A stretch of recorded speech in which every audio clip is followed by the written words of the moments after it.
السلام علیکم ورحمۃ اللہ وبرکاتہ۔ ان اللہ و انا الیہ راجعون۔ سب سے پہلے تو طارق جمیل صاحب کے بیٹے کا جو انتقال ہوا ہے، اللہ تعالیٰ اس کو جوار رحمت میں جگہ دے، اور ہم سب کو بھی اللہ تعالیٰ نیک اور اچھے کام کرنے کی توفیق دے۔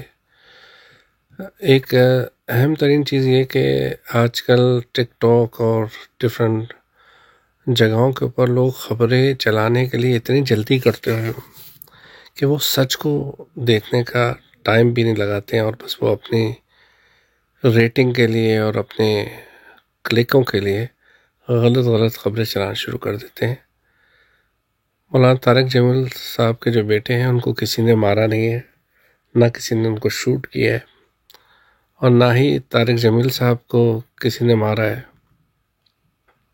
یہ ایک حادثہ تھا، اور اس حادثے کے پیچھے کیا شواہد ڈاکٹر طارق جمیل صاحب کا جو بڑا بیٹا ہے، اس نے خود ویڈیو بنا کے سب لوگوں کو بتایا ہے۔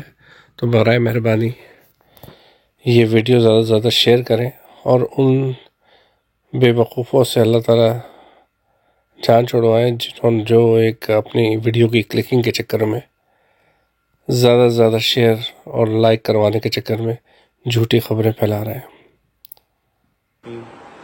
کل نفس ذائقۃ الموت۔ میں انتہائی بوجھل دل سے، انتہائی مشکل سے یہ ویڈیو میسیج ریکارڈ کروا رہا ہوں کہ آج شام کو میرے چھوٹے بھائی عاصم جمیل کی ڈیتھ ہو گئی، جو کہ ایک بہت بڑا ہماری فیملی کے لیے سانیہ ہے۔